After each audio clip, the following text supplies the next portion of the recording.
This is the Real Estate Power Play Podcast, getting you the information that you need to be a successful real estate investor. Hosted by Mark Monroe, Ronald Walker, Gabe Rodarte, and me, Marty Grizzanti.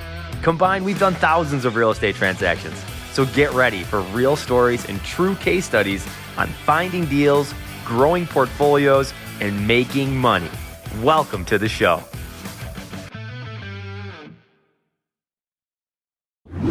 Welcome all. We are on Real Estate Power Play. My name is Mark Monroe, and I'm super excited today. We have a special guest, Jorge Abreu. He is a multifamily investor, plus doing some real estate development with over 8,000 doors. How you doing, Jorge? I'm doing good, Mark. Nice to see you, man. Likewise. So it's been a while since we've caught up. So what have you been up to since when we saw each other last? I think it was in Orlando at Jake and Gino.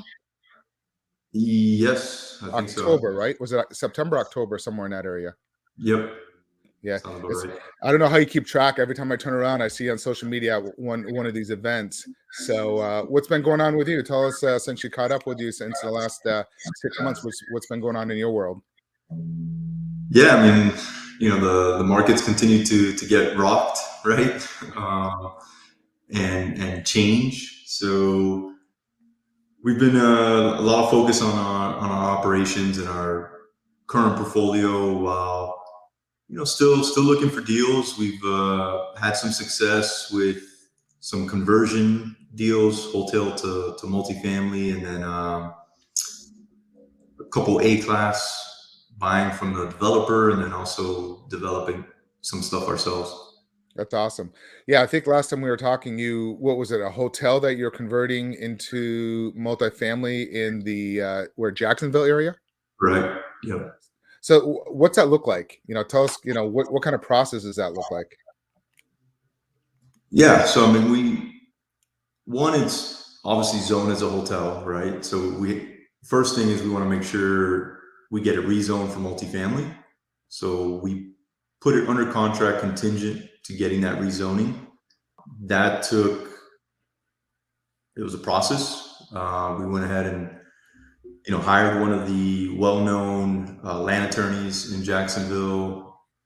So he was able to push it through. As soon as we got those approvals, then we began to close. We were able to close, it's 3 of them. We were able to close them all late last year. And now it's kind of go time, right? We've got the final plans done. We've submitted them to the city. We've started doing demo work. We've started doing some of the roughing work as well, and should be getting the final permits here soon. That's awesome. How many doors total is that going to be? It's hotel wise, it was 334. We're able to create a couple more doors. So I think we're at 341, I want to say. Oh, wow. Awesome. So yeah. How does that work? I would assume it'd kind of go the other direction because you'd need more room so it's kind of interesting. Yeah. Sometimes and we looked at the option of combining some of these and making larger units. But what we found was in this location, what's actually wanted and the demand is smaller units, mainly because so it could be affordable. The rents have gone up so high in Jacksonville that you really don't have that affordability. So people are looking to downsize, right? That's what it comes down to. Yep. That's awesome. So what markets are you mainly focusing like in the country? We like Florida in general a lot. We like Texas a lot as well. And then we've been putting a lot of focus towards Northwest Arkansas too. That's where Walmart's corporate headquarters is, and a lot of good things going on there. Oh, that's cool. Yeah, I never got that into that market, so that's awesome up in that market. So how many people that you currently have on your team right now that you guys, because you have like a management side of it, then you have a development side of it as well. So tell us a little bit about like the company structure. Yeah, for sure. So the main company is Elevate Commercial Investment Group. That's where we take the ownership of the properties under. And then we've got Elevate Real Estate Management, which is our in-house management arm. which we started last year. And then we've got J&T Construction, which handles all the construction or new development for our projects. That's awesome. Now, if I recall, is that how you first got into the whole real estate game? I remember, I think you're originally from the Miami area, correct? How did you start in Miami and end up into the Texas region? What's that path look like? For sure, man. So Miami started I started in Miami, right, in the single family space, mainly wholesaling deals and also fix and flips. Then the market crashed, right, 2008, and South Florida got hit pretty hard. We didn't get affected too much. We didn't have too many deals at the time. We were able to get rid of everything we had, and we really couldn't buy more properties. You know, the lenders weren't lending. The market the prices continued to plummet daily. So that's when we looked into, okay, well, if we're going to keep doing this, you know, we got to probably go somewhere else. We looked at Arizona, and we looked at Phoenix and Dallas. We knew a couple folks in Dallas, another investor we had actually done deals with in South Florida. Went and visited with him, saw what he was doing, and, you know, they weren't perfect in Dallas, but it was nowhere near what was going on in either West Coast or East Coast, right? So we took the leap. You know, we moved to Dallas and then started really doing more, building up our rental portfolio. At first, didn't really make sense to flip, but the prices were cheap. And then as the market heated up, then we kind of went back to fix and flips, and that's when I started the construction company because I wanted to bring that in-house and started doing more volume. Ended up doing new development as well, and until finally about 6 years ago, I was introduced to multifamily syndications and fell in love with the concept. You know, the fact that I had that economy of scales on one deal, ended up going all in, and that's all we've been focusing on since. That's awesome. Yeah, congratulations. And so yeah, I think the first time I met you, I think I ran into you, God, just before COVID out. I think you were at the Best Ever conference, right? Out in Keystone, right? Yep. Right before things got really weird. That it did. So yeah, I remember. So did you end up going to the recent one, or when is the recent one? Is it already? You know, it happened last weekend, right? It happened last week. No, actually, it was spring break for my kids, and we took them on a cruise. Oh, nice. Where'd you guys go?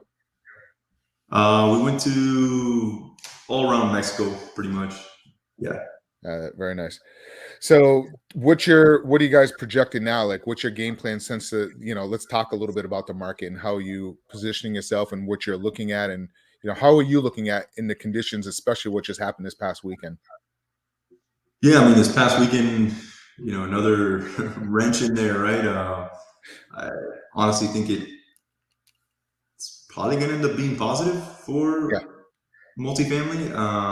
And the Fed has their back against the wall now, and is probably going to have to calm down with their rate hikes. It seemed like they were going to start getting aggressive again because of some of the reports that came out. And then the bank collapse, obviously, this weekend. So we've been focused on really operating our current portfolio to the max, getting into fixed rates if we can, you know, getting out of our bridge loans, any of the bridge loans that we have. We've been successful at doing that on most of our deals, working on a couple more that we feel confident in. And then, you know, we've had a couple that's been a lot of work trying to get through everything. So I think right now, our best performing assets have been our A-class deals. So, I mean, I think we're kind of going to stick with that. I still see opportunity there. I still feel like the pricing on the C-class started getting so close to those A-class assets. You know, it has come down some, but it hasn't come down enough to me to get excited at a C-class deal, you know, and everything that it takes to get one of those deals to execute the business plan and get it to really perform. So yeah, I think we're going to stay in the new development and in the A-class space. Nice. So that's a smart move, just kind of, especially in the areas that you're looking for, especially, the Jacksonville, Tampa, or like all the markets you're talking about seem to be doing really well. It's just, especially, the way Florida's been, everybody seems to be still moving down here. So knock on wood, we'll see how that plays out. And those deals got their obstacles too, right? Especially the new development. The lending has gotten a lot harder. The construction, we're still pretty confident on the construction, and the pricing has been somewhat stable.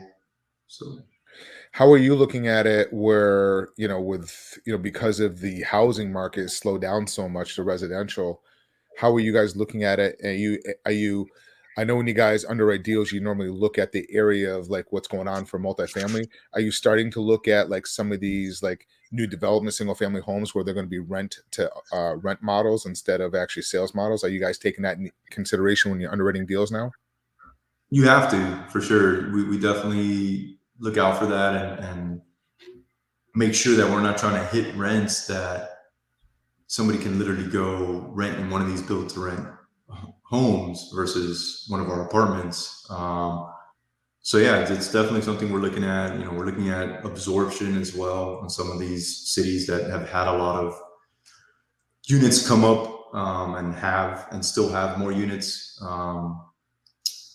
coming up soon. So that's something to take into account. So far in the cities that we're targeting, it's going to get absorbed. It's just the demand is still there. Yep. Awesome. Yeah, that's definitely, I didn't realize Arkansas is such a high demand area. I noticed, one of the things, because we specialize in residential, one of the things that we've been really focusing on now is where a lot of the, these semiconductor chip companies are popping up. Did you see those? So we've been really kind of, I'm assuming you guys been looking at that as well. Yep. Obviously, Austin's probably one of the biggest ones, but yeah, there's been some in DFW, I believe one in Sherman, Texas, which is right outside DFW.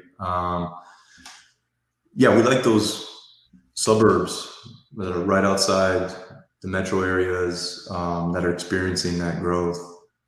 Yeah, it's going to pull so much job demand into that area. So now you're focused on what, 100 every time you do it, 100 plus stores. Is that normally your goal? Yeah, for sure. It's and with some of the newer stuff, I mean, you're usually running into more of the 300 plus units. That's where it really makes sense to build. Nice. And how many projects do you have development going on currently right now? We've got 2.5 maybe. That half is one that we closed on straight from the developer. We closed on his phase 1 and 2, which was already stabilized. And then we have his phase 3, which he's constructing, but we have it under contract and we're going to be buying it right after his seal. That's cool. So that's kind of more like a JV. Is that how that you structured that? That one was just a straight acquisition, but we are working on at least 2 and in talks for more where we would JV with the developer, kind of like what you're saying. Smart. Yep. So, and how are you finding most of these deals? You just have, nowadays you probably have people just reaching out to you because you got so much exposure out there. That for sure. And then, with some of the stuff where we're trying to go direct to the actual landowner and developer, it is a lot of outreach on our end too. Oh, nice. So it kind of works a lot better, especially, some of these markets, in Florida, the price of the land, what they're trying to do on some of these are just going crazy. Yeah. Are you starting to see some of the sellers starting to be a little realistic on their prices? Because like 6 months ago when we were looking at land, these guys were just asking crazy prices. They still thought the prices were, through the roof. It's still tough. We've seen it work better where we can actually JV with them. Yeah. Smart. Yeah, they stay in the deal and they put some of the equity in from the actual land purchase, or those usually work out better. Yeah, so it's an easier process then, because if you keep them into the deal, that totally makes sense. So then it's just do you use the land as the especially if it's free and clear, I'm assuming you use the land as some of the leverage for your lending. Absolutely. Yeah. So you got some creative stuff going on there as well, besides just going out there and purchasing it. So it's a win for the seller, Time to get creative, man. In the type of market you got to. Yeah. Well, that's the beauty. I mean, that's kind of on one side of it, you want the market to pull back a little bit, because you're going to have a lot better opportunities, but at the same time, you already have stuff in development. So it's like, you're like, you're trying to figure out where you want to be in the play, if you will. Absolutely. I mean, when the market started turning, I said it, look, I'm kind of excited a little bit, excited, but not excited at the same time. Right. But you can actually structure deals now. You can negotiate, I've been there before, right? After 2008. I enjoy it. I enjoy trying to structure those deals and create a deal out of something, right?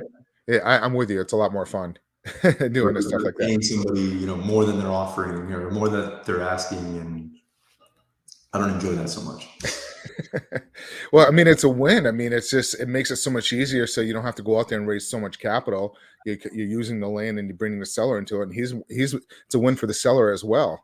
So if anybody's listening and you own some land in an area, reach out to George. He may, he's always looking for some good opportunities, so. It works with the existing deals too, right? Existing multifamily where the seller, if they've got enough equity, if they're willing to seller finance, or usually not going to be a seller finance because we're going to want to put in a senior lender, but it would be equity kind of structured more like debt.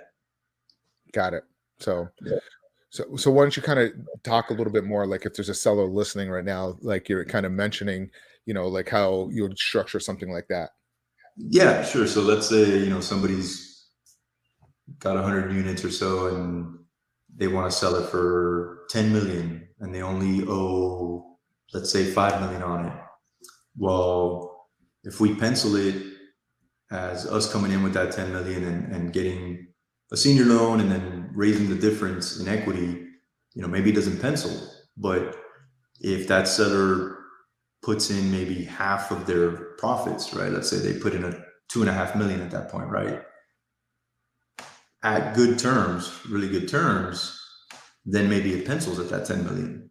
So just getting creative in that sense, if the seller's got equity and they've got a certain, we'll usually make 2 offers at that point. We'll tell them, hey, look, I can pay you 8 million and you get all your proceeds. Or if you really want that 10 million, I can pay you that, but you got to leave this much in at these terms. That's awesome. No, I like it. It's a win for them, especially a lot of these sellers, they don't want to get hit with that capital gain. So that's exactly what I was going to say. It's usually the taxes that kind of talks them into it. Yeah. I do the same thing. Under residential world, I'll pull out an amortization schedule and provide it to them and look at how much more money you'll make, going through the process. And we can pay a premium a little bit more if you're getting terms on it. Exactly. So you're doing you're having a lot of those conversations with sellers right now. Yep. So do you see a lot of times when you're presenting an offer like that, they tend to, and I'm assuming you guys have a great follow-up system. You see, like originally they say no, but then they tend to come back like 3, 6, 8 months later to you.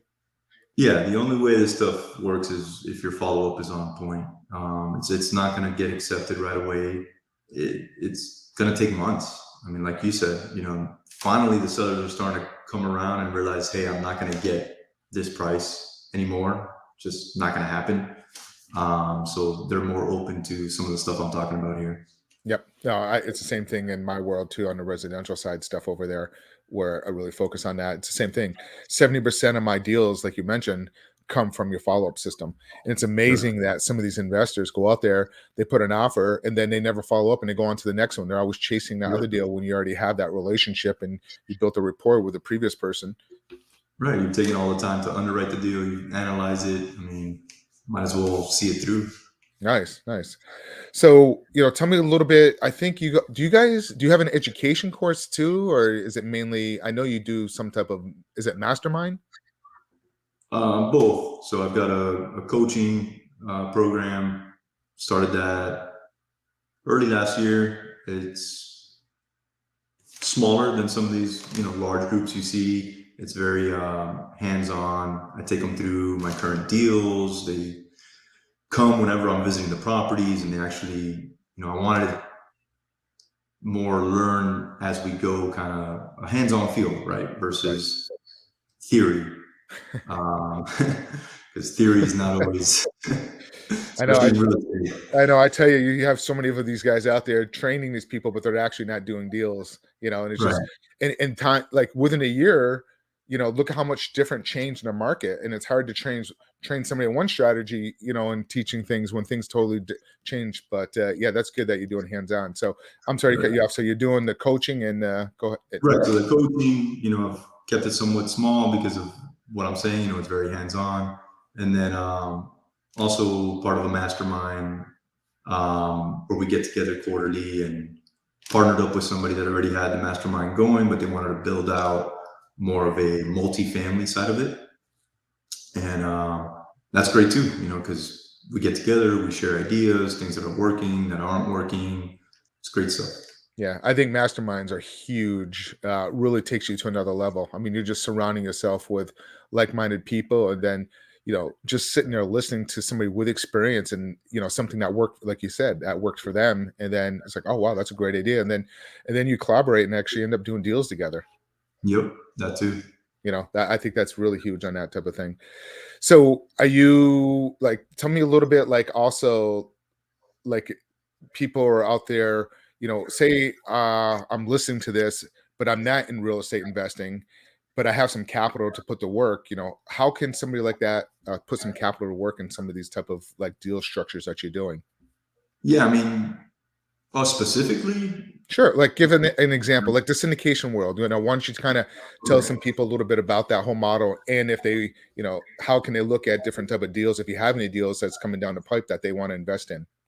Absolutely. So, the syndication world, one, I had no idea that this existed, even when I was doing the single family investing. And what happens is, on a lot of these apartments that get sold, and they're acquired by syndicators. And what that really means is, when we go to acquire these properties, we bring other investors with us. We raise the equity that's needed, that the bank's not going to cover, by bringing on what we call limited partners into the deal. They invest. Usually our minimum is somewhere between $75,000 to $100,000. And then with that, they get distributions. We pay out quarterly, depending on the deal. Sometimes it takes a certain amount of time to get those distributions as we execute the business plan. And then once we sell or we refinance, those investors also get a portion of that equity.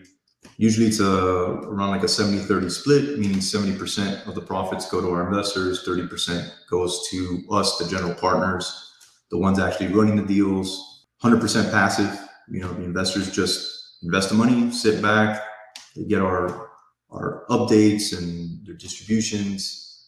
I will say it's very important to vet out the syndicators and the deal sponsors. Absolutely. Not just the syndicator either. Definitely the group that's actually running the deal, right? You really want to vet them out and make sure they've got a good track record, and that they know what they're doing. Yeah, I see a lot of people. I've gotten to some of these events, and it cracks me up. God bless them, they're trying, but I see them popping up, and they kind of creating their own group, and they've never done a deal before, and they're kind of out there trying. I mean, but I agree. If I'm putting my capital, I definitely want to make sure I'm putting it to capital to somebody that's actually got some experience on something like that. Absolutely, man. Absolutely. I see a lot of these gurus are popping up now too, with courses and coaching programs, and they've only acquired a couple deals, and they haven't even exited any deals, and it's a little alarming too. But yeah, and I say the same thing in some of the residential, and I look at some, like you said, these gurus popping up, and I'm like, oh my God, these guys are doing stuff. I'm like, you guys even haven't been through you haven't gone through 2008. You don't know what to expect. They've just been riding a wave for the last 10, 12 years, thinking, but they have no clue what to look out for when the market corrects. Like we've been there. We are like, I don't know about you, but when I'm looking at a deal, the number one thing I'm looking at is always risk. I'm always looking at the risk factor. And that's kind of the factor that we need to look at as investors, especially, and then they look at us like, sometimes you guys don't know what you're talking about. And I'm like, okay. Yeah. I mean, the risk, I'm with you there, man. And also the basis, I'm always looking for a good low basis, and a lot of the times the multifamily investors don't look at that. They're just looking at the underwriting and, okay, well, I'm going to sell at this much. And that's not always the case, right? We just learned that, if somebody was thinking they were going to sell this year, something that they bought a couple of years ago, I highly doubt that sale price matches what they had in their pro forma. Exactly. So I'm assuming you're starting to see, as you're speaking about the cap rates adjusting, you're starting to see that a little bit? Yeah, for sure. The cap rates are rising, and probably going to continue to rise some. Yeah. Sure. Are you seeing that mainly because of the debt, that's costing more? 100%. Look, the fundamentals are still strong. That's the big difference here. It's literally just the rates going up is what's causing it. Right. So that's where it really comes in of having good management and really good control to control your expenses. That's really where you guys been really focusing on in the last 6 to 8 months, really kind of tightening up. Yeah, I mean, longer than that. Look, I mean, I saw this coming, right? I mean, I didn't know exactly how it was going to happen, and that the Fed was going to raise the interest rates this fast. But I knew the market we were in just wasn't sustainable. I mean, so we started beginning of last year building out that in-house management, because we knew we were going to have more control on the expenses. There's just things when you're hiring a third-party property manager, it's a lot harder to control some of those fees and really tighten everything up. I totally make sense on that. So do you guys do your own asset management, I'm assuming, as well? Yep. Correct. So do you work with other companies to help them out, like some new people, like help them for asset management as well, or do you just focus on your own stuff? Just our own stuff. I mean, we do partner with others, and bring our asset management experience and that to the table with partners, but we don't do it as like a third party service. Got it. So are you still taking on the students? Because I know you mentioned that. So like if say somebody is somewhat out there in one of these groups that we mentioned about at some of these conferences we run into, what if they wanted to kind of go under somebody that has experience like yourself? Are you still taking on students, or are you just kind of being selective at this time? I'll still take on students, but I will be selective on who I take on, and pretty much just looking for somebody that has some experience in investing, understands it, not somebody that's 100% green. Right. Yeah, it's challenging if they have no clue. Yep. Yeah. It's just learning the basic stuff. So, one of the questions I've always asked people, looking at your career, going back through it, like, what do you think was one of the biggest power moves in your career that really changed your life and your direction? What do you think that might have been during your career process? Oh man, there's been a few. I think bringing the construction in-house was definitely a big one that helped the growth, and then making that transition from the single family to the multifamily was a big one. I had stretched myself pretty thin and had kind of grown the single family as much as I really could at that point without making some big moves that I was not looking forward to. So yeah, I think making that transition was huge.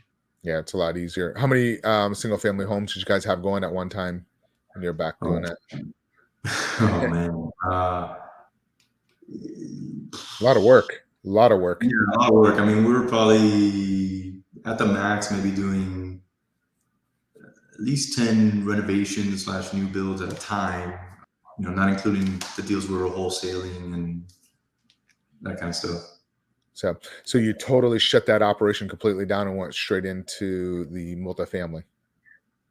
Pretty much. I think I attempted for a few months to kind of do both angles, and I quickly changed my mind.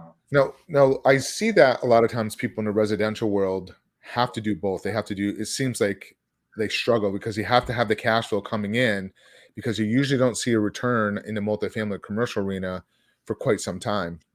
100%, man. And I never suggest for anybody to quit their W-2 or to quit whatever's bringing in their main income until they've got that traction going with the multifamily.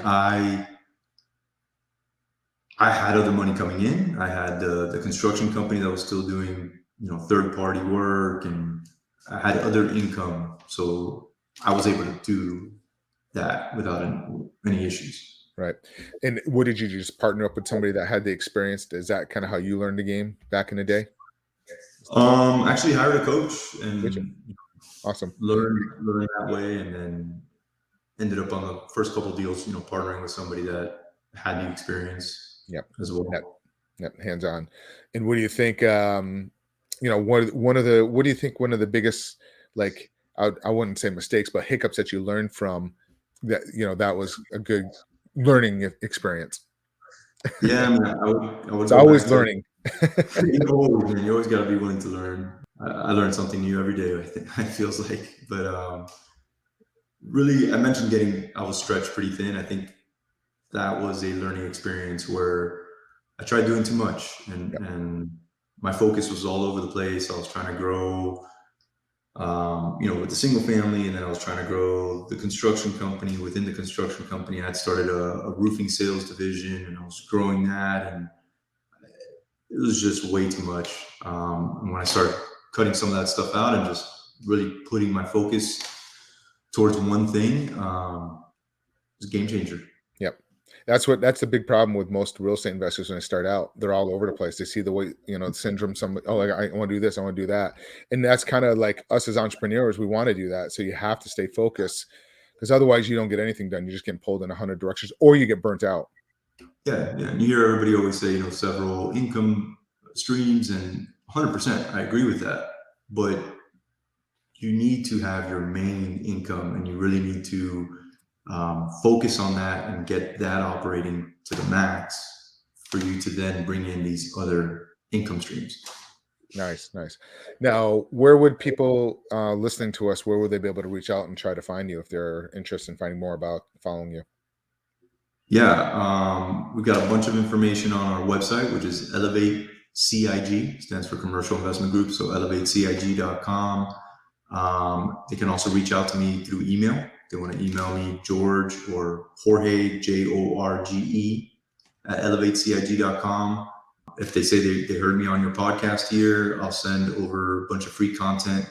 I've got a due diligence checklist. We talked about vetting the sponsor. I've got one of the questions to ask a sponsor, and a bunch of other information I can send over. Now, besides you doing your mastermind, do you do local meetups in your area as well? I do. We do a monthly meetup. It's actually this Thursday. We do it every third Thursday of the month. We also have a couple other meetups in Indiana, South Florida, Northwest Arkansas. I think that's it for right now. Nice. Do you go to all these meetups, or you have different people helping you out? Different people. And then I go every once in a while. So I'll be in the South Florida one next month. Nice. Where is that one going to be held? It's in Delray, Delray Beach. Yeah, it's actually, I'll probably pop over. It's about 10 minutes from me. I'm in Brooklyn. That's right, I remember that. Yeah. So it's what are the dates on that one? And oh shoot, man, I want to say it's I'll just message you after. Yeah, it's in the beginning of April, the first week. Nice. And you just guys, what is it usually on a weeknight, or is it the weekend? April 5th, 6 p.m. At 6 p.m. Yep. Where are you guys having it at? It's at the social, probably the social or something like that. Brews room. Yep. Yep. So I'll definitely pop over and see you guys over on that one. So I'd like to meet everybody on your team. So we still we get stuff too that come across our desk. So I'd like to know a little bit more about your buy box. for land development. You probably get the same stuff though, I'm sure. But I do get some off market stuff. Yeah, definitely. Any off market stuff you get, we're usually looking for, when it comes to land, somewhere around 10 acres or so is usually, depending on how much of it is buildable. It's usually enough to put 200 plus units on. It's kind of the sweet spot. If we can at least get 200. Nice. Now in Florida, tell me a little bit about in the development world, because if it's wetlands, they'll allow you to buy some of the wetlands out. Have you guys run into that at all? Like credits, they call it? We have not looked at a lot of land in Florida. I've got a couple deals I'm looking at now. So honestly, I'm not that familiar with it. I've heard of it for sure. Yeah. Yeah. I've heard that too. You can buy it out and they put it into another credit pool of like to stuff like that as well. So I'm just curious if you run across that. But I know there's a lot of different areas needing still a lot of demand for the multifamily, just housing in general. Oh yeah, for sure, man. I mean, Florida, the population growth has been ridiculous, and I don't see it slowing down. I don't want to get political, but hopefully, I'm just concerned if our guy is going to run for the White House or not. Who's going to take over? That's our concern. That is scary, man. But I'm sure he'll still be looking out for Florida if that happens. Yeah, I hear you. So thank God. I mean, he's done a great job. So knock on wood. I know some listeners may think otherwise, but for us living in Florida, I can't complain. It's just I've been lucky. It feels like right. I mean, look, I never get political, but I mean, you can't look at the data for Florida and say he's done bad. yeah, I'm a numbers guy. I'm like you. I look at numbers, and numbers, normally don't lie unless they're manipulated. But and it's just knock on wood, it's been good. So I really appreciate your time. Is there anything that I haven't asked that you want to put out there? No, I mean, maybe just the outlook in the market. I'm still very confident in multifamily as an asset class, and continuing to invest in it. Mainly because, like I mentioned, the fundamentals are still there, right? There's still demand and supply issues.